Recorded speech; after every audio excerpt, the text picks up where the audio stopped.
Assalamualaikum warahmatullahi wabarakatuh. Waalaikumsalam warahmatullahi wabarakatuh. Selamat pagi, selamat siang, selamat malam kepada teman-teman semua yang sedang menonton acara Jangan Lupa Ngobrol ini yang diselenggarakan oleh Hima PGSD. Jangan Lupa Ngobrol ini merupakan sebuah acara yang membicarakan mengenai seputaran isu kemahasiswaan. Sebelumnya, perkenalkan nama saya Rizky Lutfi Fadilah. Di sini saya akan menjadi host pada episode perdana mengenai Jangan Lupa Ngobrol ini. Yang akan kita diskusikan mengenai pertemuan kita kali ini yaitu mewujudkan sumber daya organisasi yang berkualitas dan kepemimpinan sesuai abad 21 di masa pandemi ini, dengan berbagai macam pembahasan yang mungkin yang akan kita bahas dengan narasumber kita yang luar biasa, dan mungkin dari teman-teman semua sudah tidak asing mendengar nama dari narasumber ini. Maka dikarenakan narasumber juga sudah hadir, langsung saja saya sambut. Assalamualaikum Pak Yusuf. Waalaikumsalam Mas Rizky. Sebelum dimulai mungkin Bapak boleh perkenalan dulu nih kepada teman-teman semua yang nonton Jangan Lupa Ngobrol ini gitu Pak. Baik sahabat-sahabat semua ya. Satu kebanggaan ya, dan akan menjadi semangat dan energi tersendiri bisa berdialog dengan mahasiswa-mahasiswa yang mulai menggila ini ya, Mas Rizky Lutfi dan teman-teman. Baik sahabat semua, perkenalkan saya Yusuf ya. Nama lengkap saya Yusuf Triherlambang. Saya adalah manusia sang pengembara makna ya. Saya di sini tidak mau bicara tentang status sosial saya, Mas Rizky ya. Anggap saja kita itu adalah rekan, teman yang saling bertukar pikiran. Udah cukup gitu Mas Rizky ya. Tidak perlu saya mau menyampaikan nomor sepatu dan sebagainya ya. Baik Bapak, nah mungkin dari Bapak juga udah berlalang buana sangat jauh gitu ya mengenai keorganisasian yang mungkin Bapak sudah hatam mungkin ya Pak ya.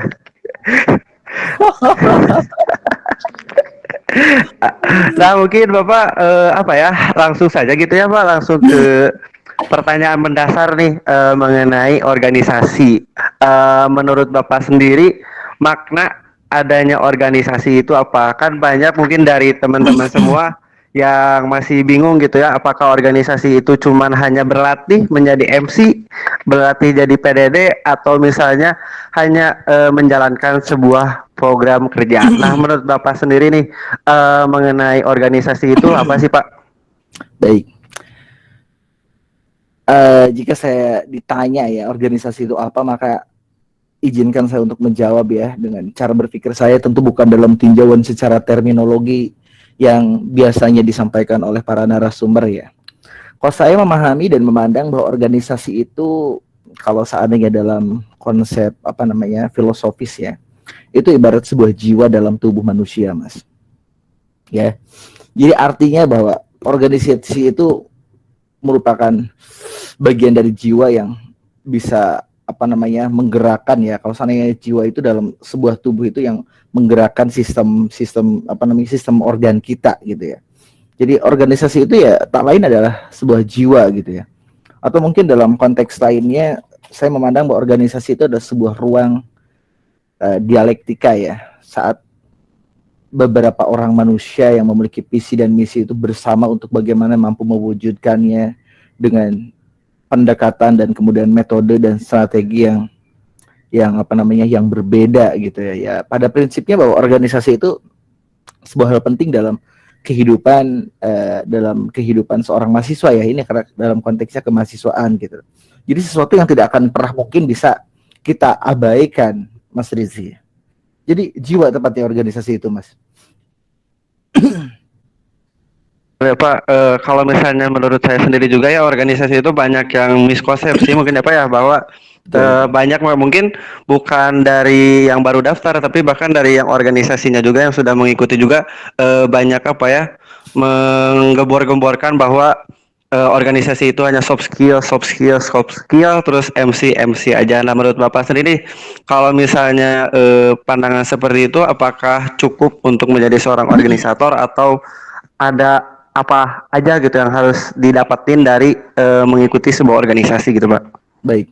Sebenarnya tidak salah, Mas, jika ada orang yang menganggap dan memandang bahwa organisasi itu identik dengan hal-hal yang sifatnya apa ya? Yang sifatnya ritualistik ya, mekanistik gitu ya. Bahkan organisasi sekarang itu selalu terjebak bukan kepada substansi ya, tapi lebih kepada hal-hal yang bersifat mekanistis, atau bahkan kita menyebutnya organisasi sekarang itu hanya berarti untuk bagaimana kita menjadi event organizer gitu ya, jadi IO gitu loh. Nah ini tidak salah, Mas. Mengapa demikian? Karena kalau seandainya kita analisis penyebabnya karena itulah budaya organisasi di kita. Ya artinya bahwa harus ada upaya untuk merekonstruksi cara berpikir para organisator, bahwa yuk, organisasi itu bukan hanya sekedar kita berkumpul membuat sebuah program kerja dan kemudian kita melaksanakannya gitu. Jadi bukan hanya seperti itu. Jadi itu artinya bahwa organisasi itu hanya dijadikan sebagai sebuah ruang gerak yang bersifat mekanistis gitu loh. Tapi substansi di dalamnya itu tidak kena gitu, tidak ada gitu loh.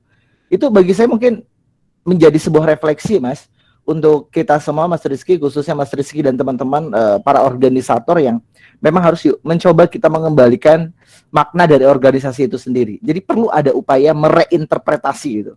Upaya menafsirkan kembali organisasi itu tidak hanya sekadar hal-hal yang mekanistis, kita berkumpul buat program kerja mengangkat eksistensi apa organisasi misalnya Hima atau BEM, DPM atau kampus gitu. Tapi lebih penting apa sih substansinya gitu. Itu yang kemudian selanjutnya mungkin perlu menjadi PR ya, catatan penting untuk Mas Rizky, Mas Rifki, Mbak Tarisa dan Mas Sofyan gitu. Mungkin itu Mas Rizky dalam pandangan saya, Mas Rizky. Betul, setuju sih Pak, mengenai pandangan Bapak ya gitu ya. Kebanyakan juga banyak orang yang tidak mengikuti organisasi itu karena ya organisasi itu kebanyakan ya cuma mekanistis, ya cuma eksistensi, cuman kayak gitu gini. Jadi Betul. kebanyakan orang-orang mundur dari organisasi ya hanya formal-formal kayak gitu. Mending nggak usah ngapain-ngapain juga bisa. Nah, apa ya? Ini juga berhubungan dengan pertanyaan selanjutnya mengenai yang ini apa organisasi sendiri. Menurut Bapak sendiri nih mengenai mahasiswa yang tidak berorganisasi itu seperti apa? Apakah emang begitu atau misalnya bagaimana ya Pak? Baik. Bagaimana sih Pak pandangan Bapak terkait dengan ya cara pandang saya ya untuk memandang mahasiswa yang mungkin tidak berorganisasi. Kalau berdasarkan pemikiran saya itu bahwa terdapat tipologi mahasiswa berdasarkan orientasi, Mas. Jadi hidup itu tergantung kepada orientasi. Ya, kita akan menjalankan eksistensi kita sebagai apa, itu tergantung orientasi hidupnya. Jadi arah cara berpikir hidupnya gitu ya. Bahwa hal tersebut disebabkan karena yang pertama bahwa ada mahasiswa yang memiliki orientasi bahwa kuliah itu hanya untuk fokus belajar ya. Ya artinya bahwa di sini mereka itu selalu cenderung berpikir bahwa apa sih pentingnya organisasi gitu. Aku itu diperintahkan oleh orang tuaku itu pergi ke Bandung seandainya ya dari desa itu. Hanya untuk kuliah belajar. Artinya bahwa saya nanti harus memenuhi semua cita-cita mimpi dan orang tua saya untuk saya menjadi apa gitu loh. Itu yang pertama ya Mas ya, secara tipologi itu orientasi yang pertama itu adalah kuliah untuk fokus belajar.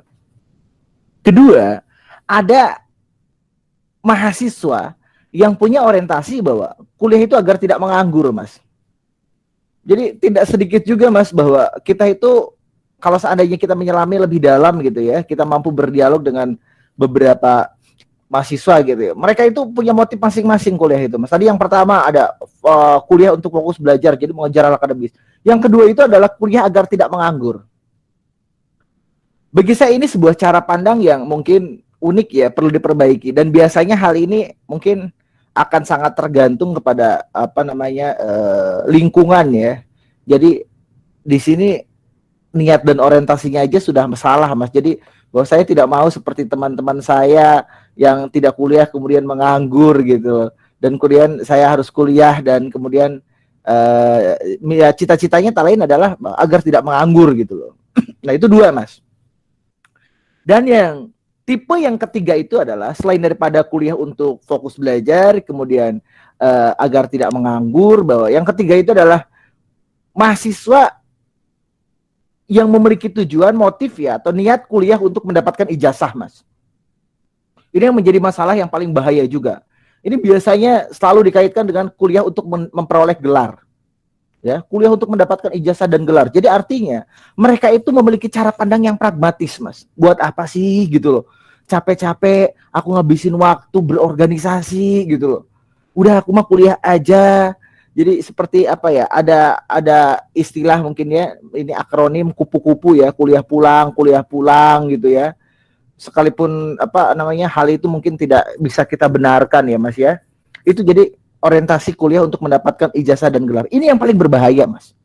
Jadi dia tidak terbangun kesadaran untuk bagaimana aku selain daripada kemampuan berpikirku gitu ya, akademisku, tapi aku juga punya kemampuan lain gitu loh. Soft skill lah kita mengenalnya ya.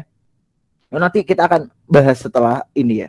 Dan kemudian Mas, selain daripada 1, 2, 3, 4 ya tipologi, yang terakhir ini Mas, ada mahasiswa, ini mahasiswa sejati nih, kuliah yang tujuannya itu untuk menjadi manusia unggul, Mas Rizky. Nah, mungkin ini tipe Mas Rizky dan teman-teman nih. Jadi Mas Rizky dan teman-teman ini organisator ini ya, khususnya di Hima PGSD ini ya, tidak hanya kuliah untuk fokus belajar, kemudian agar tidak menganggur, mendapatkan ijazah gelar, tetapi hal terpenting itu yang terbangun di dalam pemikiran seorang mahasiswa itu adalah untuk menjadi manusia yang unggul. Ini Mas, yang mungkin akan menjadi cikal bakal pemimpin masa depan. Bahwa dia memiliki sebuah cara pandang yang baik ya, yang visioner, yang futuristik, bahwa ternyata kuliah bukan hanya sebatas dan sekedar aku bagaimana meningkatkan kemampuan akademisku gitu. Lebih penting akan kujadikan tempat kuliah itu sebagai sebuah kawah candera di muka, Mas. Untuk bagaimana mampu mengembangkan berbagai potensi ya, minat, bakat, kemudian kemampuan dan hal lainnya. Jadi itu orientasi hidup, Mas. Ini berkenaan dengan motivasi ya, motif ya, atau niat mereka kuliah. Itu kalau seandainya diteliti itu bagus itu, Mas. Ini bisa menjadi bahan riset untuk kita ini. Jadi itu dalam pandangan saya, Mas Rizky. Betul. Mungkin apa ya, ini tuh pertanyaan pribadi gitu ya Pak. Ya mungkin ini juga salah satu alasan banyak orang yang tidak mengikuti organisasi adalah pertama itu adalah buang-buang uang.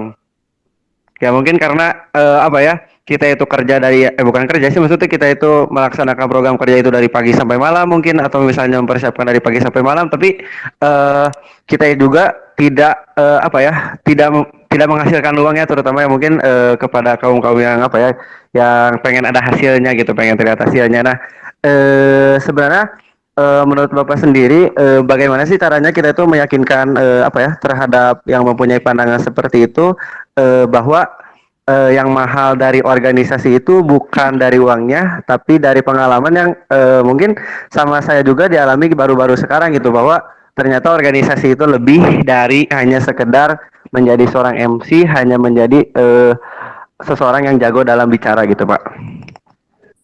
Baik. Cara pandang bahwa buang-buang waktu ya, ini tidak menghasilkan uang. Itu cara pandang yang pragmatis materialis ya. Meskipun kita tidak menyalahkan cara pandang pragmatis materialis, itu salah satu unsur bagian dari nilai filosofis yang mungkin tidak akan lepas dari hidup kita. Tapi jika hal itu kemudian dijadikan sebagai satu-satunya tujuan hidup gitu, maka hidup itu udah di end, Mas. Tamat gitu loh. Artinya bahwa jika cara pandang itu hadir ya, mengkristal di dalam pemikiran atau jiwa kita, kita tidak akan pernah bisa menjadi manusia pembelajar sejati, Mas. Jadi kita mungkin akan lebih cenderung mengatakan bahwa mental kita itu adalah mental budak yang segala sesuatunya itu harus diberi upah gitu loh. Harus mendapatkan atau sesuatu yang profitable gitu loh, yang bisa menghasilkan. Bagi saya itu sebuah cara pandang yang perlu dikikis, apalagi di usia muda teman-teman ya. Ini mahasiswa itu bagi saya perlu dikikis. Nah, adapun upaya yang bisa kita lakukan itu adalah dengan terus mampu membangun budaya dialog, Mas. Jadi mohon maaf kalau dalam konteks religi ya kita ya, bahwa kita itu ya Tuhan berikanlah kami hidayah gitu loh. berikanlah kami petunjuk. Yuk kita harus tahu, yang namanya hidayah atau petunjuk itu tidak sekonyong-konyong atau ujug-ujug gitu ya, suddenly gitu ya. Datang, kemudian tadinya aku menjadi manusia yang mungkin santai, menjadi manusia yang tanpa gairah, tiba-tiba ketika berdoa dapat hidayah, tiba-tiba wah aku itu semangatnya menggebu-gelora untuk belajar gitu, untuk organisasi. Itu nggak bisa, Mas. Karena hidayah itu harus dicari. Artinya, upaya untuk bagaimana kita bisa membangun kesadaran kita, itu perlu dilakukan. Dengan minimal setidaknya kita memiliki niat untuk bisa hadir, mencari ruang dialog-dialog pencerahan, Mas. Setidaknya untuk mengikis cara berpikir kita yang mungkin salah, tapi selama ini kita anggap benar gitu. Nah ini kan kelemahan bangsa kita, kelemahan pemuda Indonesia itu kebanyakan itu anti dialog, Mas. Sehingga dia terkesan itu menganut aliran marakedawengisme gitu loh. Kalau meminjam istilah Sunda itu ya, dia itu keras kepala seakan gitu. Seakan dia itu taat pada asas, taat pada teguh pada prinsip, padahal asas dan prinsip yang melekat di dalam dirinya itu mungkin salah atau keliru gitu. Itu fungsinya dialog itu adalah bisa dijadi sebuah ruang dialektika pencerahan. Mungkin untuk bagaimana kita bisa merekonstruksi cara berpikir kita. Itu, Mas, kalau dalam pandangan saya, Mas. Ya sih.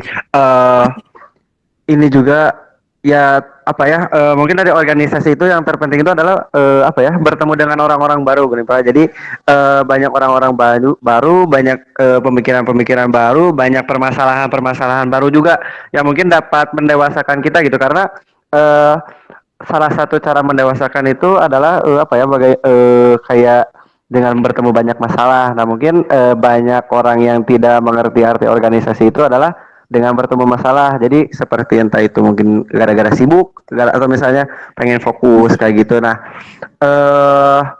menurut Bapak sendiri nih kan kalau misalnya mahasiswa itu identik dengan organisasi atau misalnya yang lainnya atau misalnya menjadi seorang aktivis. Nah pentingnya berorganisasi menurut Bapak itu bagi mahasiswa itu apa, Pak?